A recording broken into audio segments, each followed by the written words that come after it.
Hello everyone, स्वागत है आप सभी का आपके अपने यूट्यूब चैनल में। अगर आपके पास भी जेपीएससी ऑफिस से अगर आप मेंस भी दे चुके, इंटरव्यू अगर भी आपका हो चुका है जेपीएससी के रिगार्डिंग, और अब आपके पास फोन आ रहा है कि आपका नाम मेरिट लिस्ट में नहीं है, 10 लाख दीजिए काम हो जाएगा।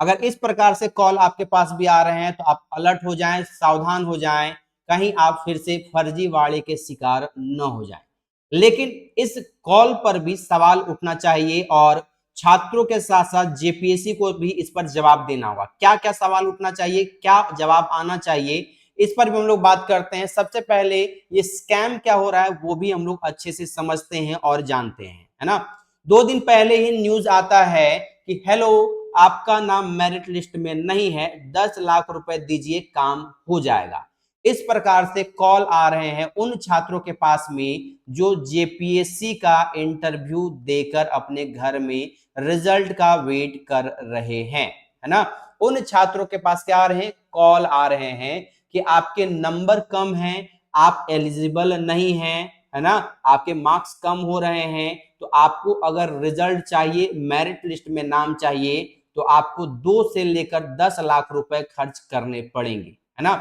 तो साइबर फ्रॉड के तरफ से कह लीजिए या फिर आप स्कैमर कह लीजिए, ठीक है, जो भी आप कह लीजिए, इन लोगों के द्वारा क्या किया जा रहा है, लगातार उन सभी छात्रों को कॉल करने का प्रयास किया जा रहा है जिन छात्रों ने इंटरव्यू दे दिया है, ठीक है। अब सवाल उठाने वाली बात यह है कि जिन छात्रों ने इंटरव्यू दिया है उनकी एक एक डिटेल, और ऐसा नहीं है कि जो जेपीएससी प्री दिए हैं उनके पास कॉल आ रहा है, जो मेंस दे चुके हैं, मेंस पास कर चुके हैं, इंटरव्यू दे चुके हैं, उन छात्रों के पास कॉल आ रहा है कि आपका मेरिट लिस्ट बनने इतना नंबर नहीं है, आप इतना खर्च कीजिए, आपका डेट ऑफ बर्थ ये है, आपका रोल नंबर ये है, आपका फैमिली बैकग्राउंड ये है, एक एक इंफॉर्मेशन इनके पास है। तो सवाल तो उठना बनता है कि आखिर ये confidential information in cyber crime वालों के पास पहुंची तो पहुंची कैसे, कौन है। तो सवाल यहां से उठना शुरू हुआ क्योंकि इस बार जेपीएससी ने जो भी कॉपी जांच करवाई है वो थर्ड पार्टी से करवाने का काम किया, है ना। खुद से तो किया नहीं, थर्ड पार्टी ने किया। तो 11 to 13 जेपीएससी का जो आप कह सकते हैं इंटरव्यू भी जो है वो 10 से लेकर 23 जून के बीच में समाप्त हुआ। उसके बाद से ये कॉलिंग का दौर शुरू हुआ है ना। तो जब थर्ड पार्टी से यहाँ पर जांच करवाया गया है तो जाहिर सी बात है कि जिन्होंने भी रिजल्ट या मेरिट लिस्ट में आने का इंतजार कर रहे हैं उनकी डिटेल अब भेज दी गई है। अब अगर यहाँ पर कुल जो है 864 छात्र में से अगर गलती से 2-4 नंबर कम के चक्कर में 50 से 60 छात्र भी अगर उनके झांसे में आ गए तो झारखंड में स्वाभाविक सी बात है, ये चीज आपको देखने को मिला भी है कि जेएसएससी सीजीएल इसका उदाहरण है, और भी जितने एग्जाम है कि वहां पर सेटिंग का दौर और सेटिंग का खेल कैसे चला है। इसी सेटिंग के चक्कर में अभी तक जेएसएससी सीजीएल का रिजल्ट रुका हुआ है ना। तो यहाँ पर आप कह लीजिए कि ये सेटिंग वाला जो खेल है चाहे ऑफिशियल हो या अनऑफिशियल हो, ठीक है, ये बात इसलिए आ रही है क्योंकि अननोन व्यक्ति के द्वारा कॉल किया जा रहा है,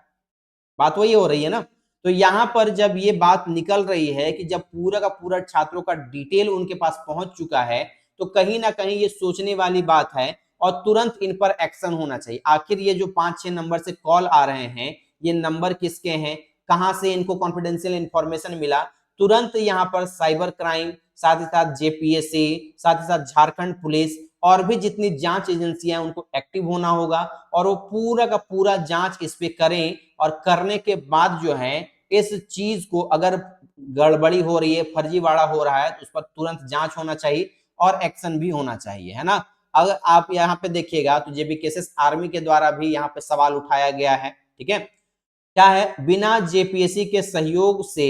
ये हो नहीं सकता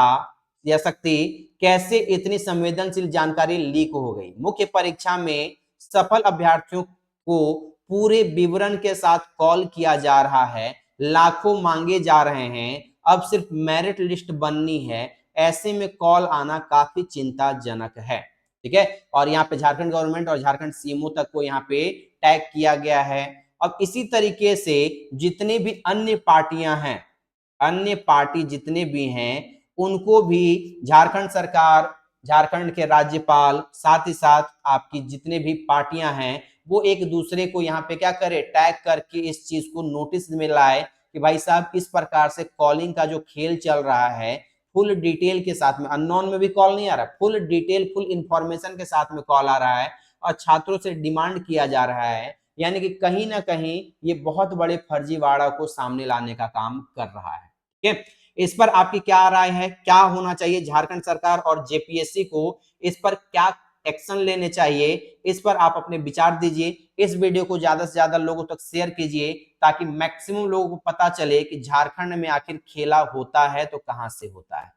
ना, ये खेला होता है तो कहां से होता है, ये हर एक व्यक्ति तक खबर पहुंचनी चाहिए और उन लोगों को भी इस पर अब यहाँ पे आगे आके अपनी बातों को रखना होगा। ठीक है, तो ये था, आप भी सावधान हो जाइए। अगर ये कहते हुए फोन आ रहा है आपके पास भी, आपका नाम मेरिट लिस्ट में नहीं है, 10 लाख दीजिए काम हो जाएगा, मतलब कि कहीं ना कहीं आप ठकाने के लिए तैयार रहिए, है ना। मिलते हैं अगले वीडियो में, तब तक के लिए take care, bye bye and thank you so much everyone और जय हिंद।